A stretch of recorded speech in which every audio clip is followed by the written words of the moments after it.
boom, there are females around.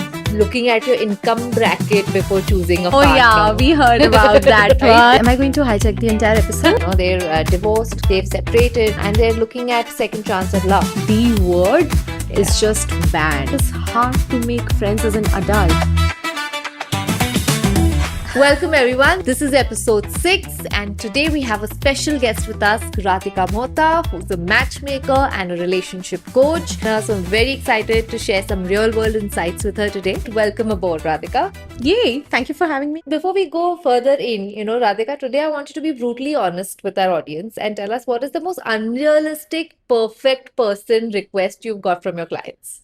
Oh my god, am I going to hijack the entire episode? That long a list. Well, that 6 feet 2 inch blue eyes trust fund is legit. That expectation is like legit for a lot of people. Having said that, I think let me answer it with 3 really unrealistic expectations. One, coming from a woman in her early 30s, Ivy League alumni, and saying that she most certainly wanted somebody who also went to a B school because there was and one of the top 5 B schools globally, because otherwise there was no way that he would stand a chance. And we really had a very, very tough conversation about what does it mean to her, what kind of signals would that be sending, and eventually we relaxed that filter, and now she's doing great. But yeah, from somewhere there was this idea of somebody needs to match me at that level, education level. The second kind of unrealistic expectations I'm still hearing, and sometimes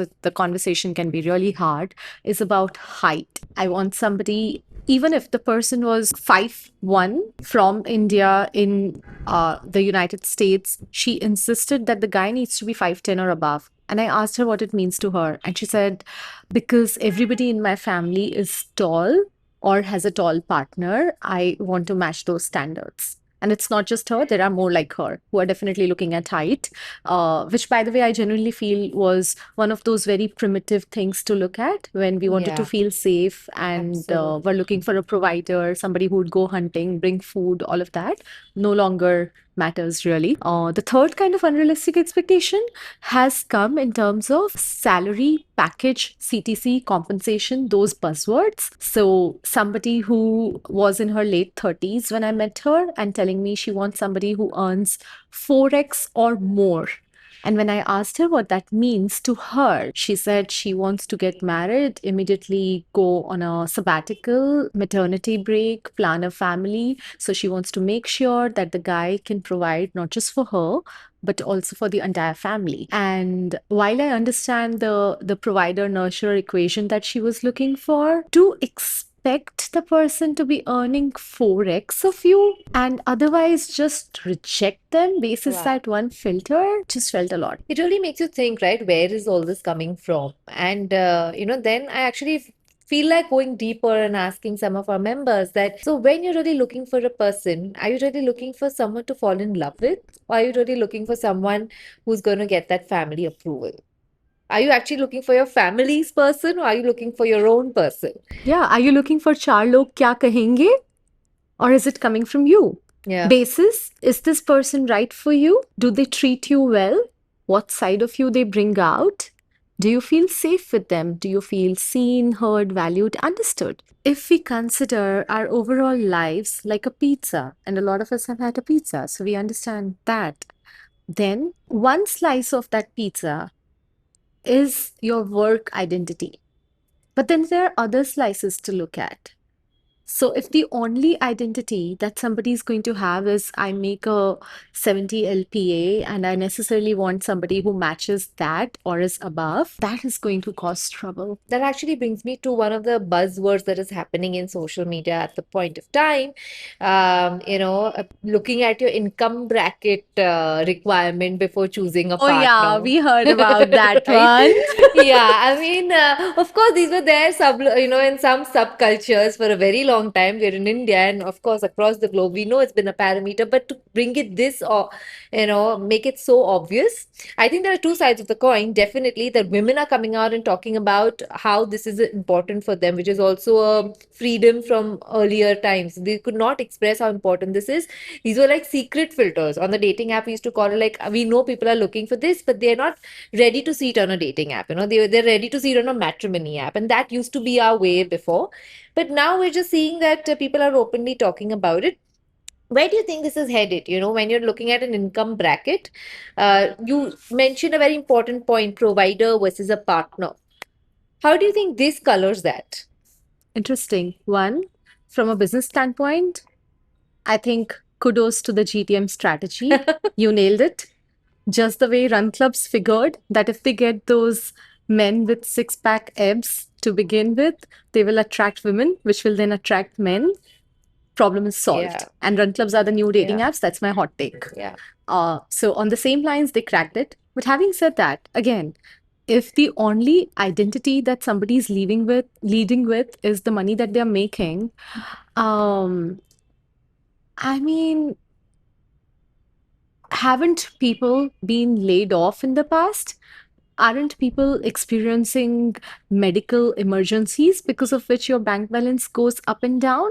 COVID taught us that, by the way. A lot of Absolutely. us, I think, just became a little humble on that front. And there would be times when we really need to adapt our lifestyles basis certain factors. So again, if money is the leading indicator to make that decision, that money is going to come and go. And then what will remain of that person? What Yes. personality will remain? What mutual respect, what level of trust, what level of kindness will remain is what is important to look at.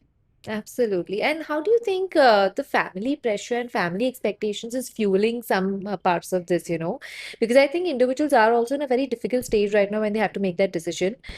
Sometimes it's very difficult for them to answer what parameter should I th believe is very important. Internally, you feel like, okay, I want this emotional maturity, I want this understanding, etc. But the entire checklist in your mind is very difficult to erase because you're like, okay, what will my relatives say? What will my parents say?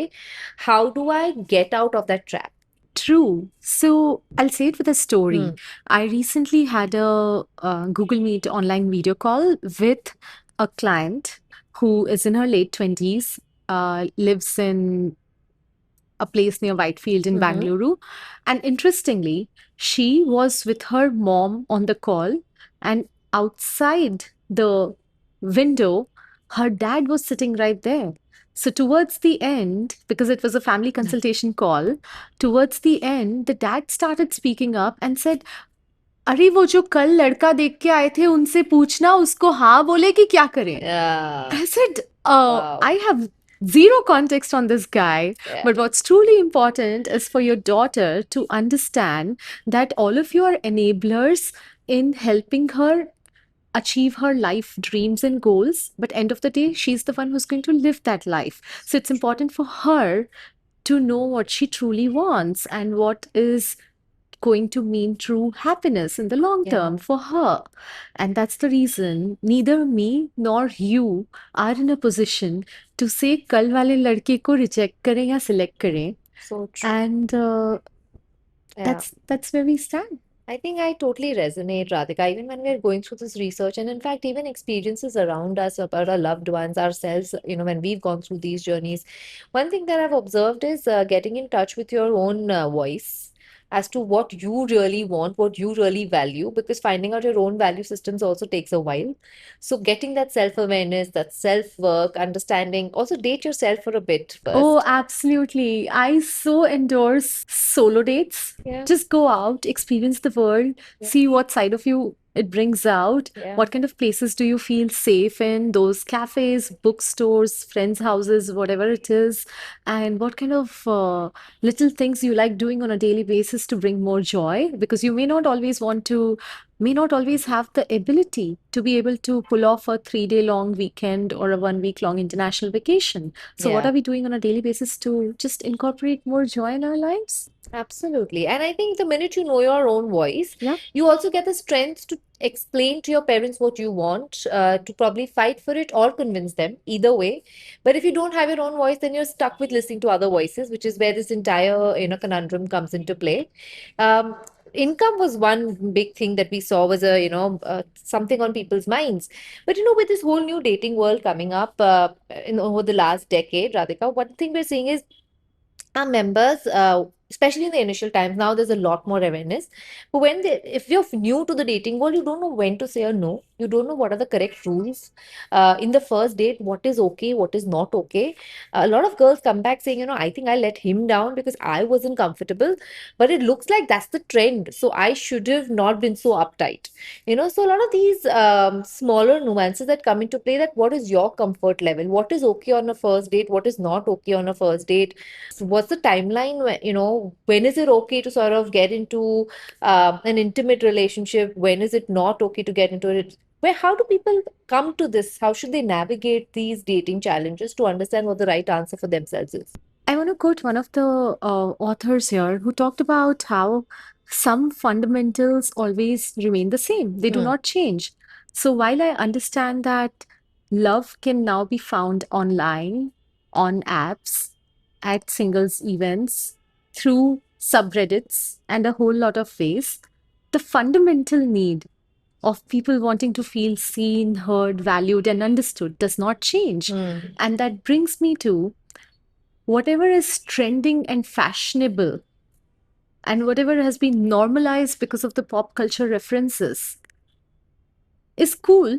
But if it does not serve you and your needs, if it does not make you feel safe, you don't have to do it. You don't Hmm. have to push your boundaries just because you saw somebody kissing on a prom night. Yeah.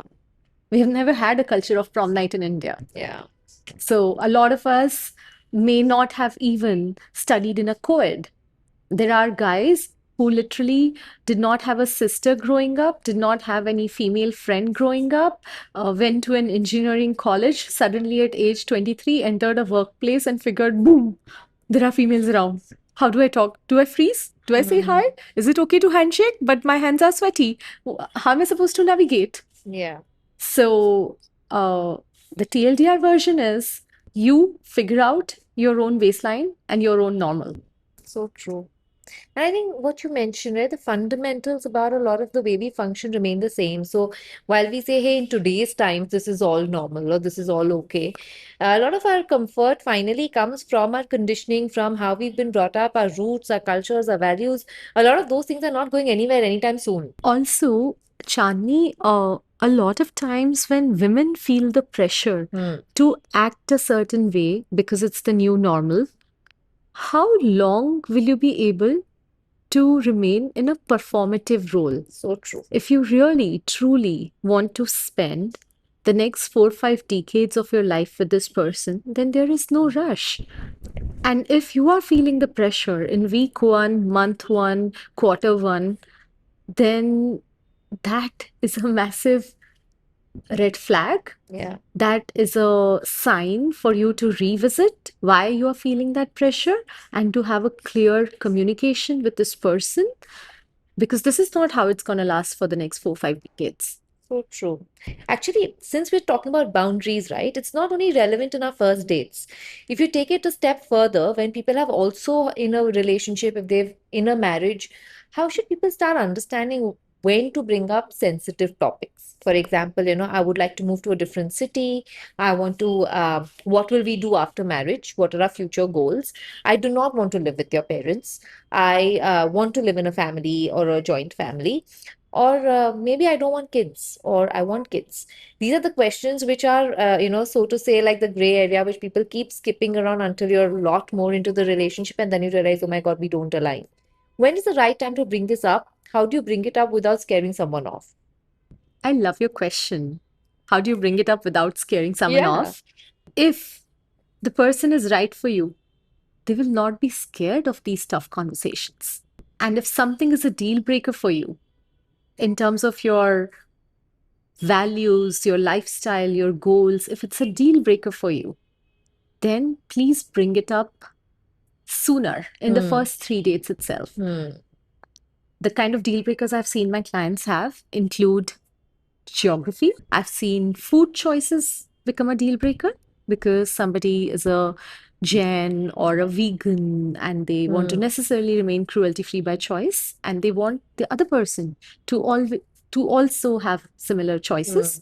I have seen you know education become a deal breaker, or a whole lot of things. Yeah. And again, it's okay to have one or two deal breakers, but if those are your deal breakers, then lead with it. Yeah. Make sure that you are on the same page. Yeah. So one of my client in her early 30s, she is an internal auditor by profession, and she went to the subreddit Hmm. India CBC, which is Hmm. India Child Free by Choice, Hmm. because on Sundays they open it up for you to put out your dating profile. And that's how she met amazing men. It did not Correct. translate into a relationship per se, for a Yeah. whole different reasons. But the fact that she led with her deal breaker, she wanted to be child free by choice, she showed up in online, offline spaces that would allow her to meet those kind of people, and therefore having that conversation was no longer a taboo, really worked well for her. Wow. That is so amazing. The way she navigated it, right? Mhm. That is fantastic. In fact, it's not only this life stage, right? If you take it a step further, there's so many of us now which are in the second round, so to say. They're divorced, they've separated, and they're looking at second chance at love. Um, when you see clients in such a life stage, when they're in the second phase of finding someone, what are the specific challenges you see them facing, or the kind of self-doubts they have to get through before they can sort of really trust in the process again? Right. So I think the top three that I'm definitely seeing with them, because I work with people who are so I typically work with people who are in mid 20s to early 40s, and they are in tier one cities in India or Mm. abroad. So it definitely includes people who are now looking for round two, and they are Mm. looking for love all over again. So the top three for them come out to be their own identity. If they are leading with the sole identity of, oh, divorced is the tag that I'm going to lead with, then it becomes a problem statement, Yeah. because then you are trying to make every date a job interview and put out your sad story first, just to Mhm. make sure that everything is clear, Upfront. it's up on the Mm. table. Mm. I mean, sure, you can briefly mention, you Mm. can talk about it, you don't have to hide it, but to have the entire sob story out for 2 hours is not something the person is looking for. So you really need to have more to your identity and more to your personality than just that one tag. The trauma dumping. Exactly. Yeah. And then the second thing I'm also seeing is where they are not just somebody who is single, but also somebody who's a single parent. Hmm. So it does get tricky for them to figure out a nanny or a trustworthy help who's going to take care of the child while they're out. And there, my strict advice is, you're not going to introduce anybody to your child until such time that you're really confident about this person. Hmm. I don't want your child to be exposed to multiple people at different points in time Yeah. and Yeah. then get That confused makes about, sense. is this person my next dad or mom? Really, yeah. Like, Yeah. no. And then the third thing is, a lot of times, because they have spent a considerable amount of time with their last, Partner. husband or Hmm. wife, partner, everything in terms of their overall social life was the same. So now, in case they continue to be in the same city, having a new social circle, so that not every person is a reminder of something that did not work out, or not every person is taking this side or that, is truly, truly important. Yeah, I can totally imagine. It would be actually very difficult because they also say, right, the human behavior is such, changing habits, changing thought patterns is very difficult if you are in the same context, in the same Absolutely. environment. And as Mm. research would suggest, Chandni, when you move cities, the chances of you coming up with new habits, a change in So, lifestyle, saying yes to invitations, having more open energy really increases by 3x, yeah, because you are suddenly like, oh, nobody yeah, knows me here. yeah. You have a fresh start. Exactly. What's that one advice you would give for people who are looking for, a second round at this? I would say A, consider completing your legal and paperwork. Hmm. So I do not work with people who are undergoing separation. I strongly encourage them to complete their healing process, their therapy sessions, and everything, so that they are in a place where they feel emotionally better. So my advice one would be to complete your legal work, because the next person that you meet, if they get serious with you, they're definitely going to ask you for timelines on when can you, Yeah. be together. And then the second thing is for them to have a good, active social life. Nice. So without worrying about, oh my God, the next person I meet, is this my romantic partner or not? Is there potential or not? Just start making friends. Yeah. Because I understand it is hard to make friends as an adult. It's a So just show up process. as your future self. So true. Actually, you need to become the person you want to attract. Absolutely.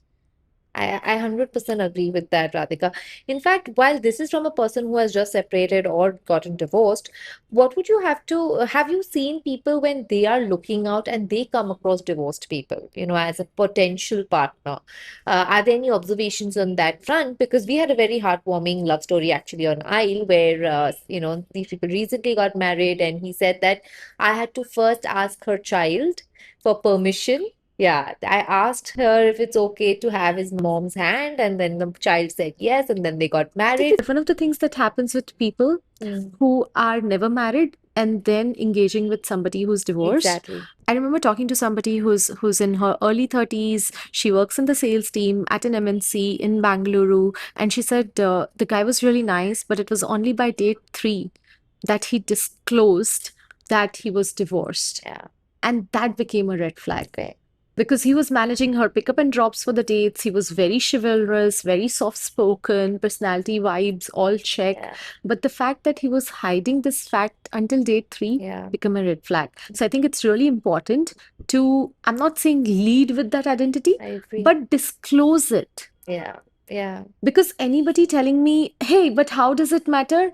It may not matter to you. It does matter to the other person, because we live Absolutely. in 2025 in India, where there are certain preconceived notions and biases which are coming with certain labels. Yeah. So you just want to make That's sure. actually an interesting point. I wanted to see if Yeah. this divorce as a taboo has simmered down, at least in urban T1 metros.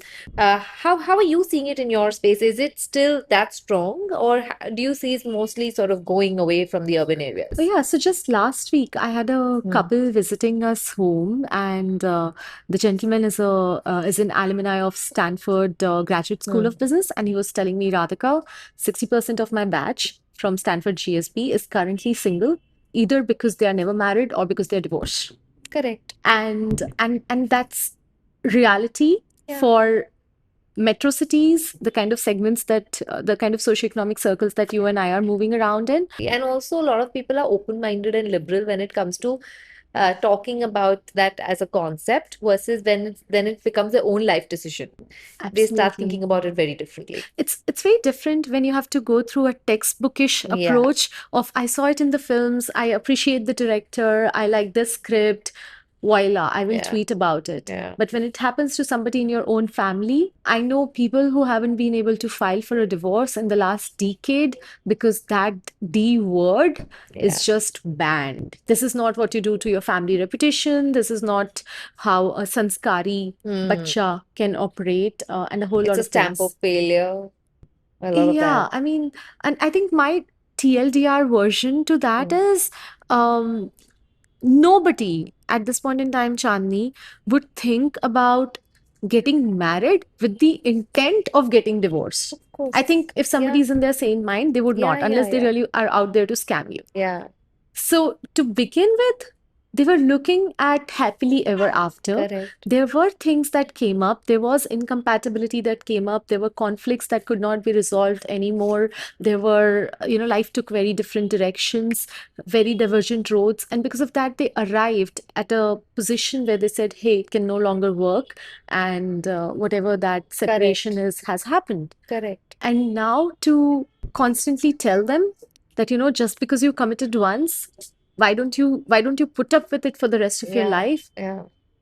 I think It's that's not tough. fair. It's tough. Again, the whole family boundaries and the societal expectations gets the better of individuals at this point of time.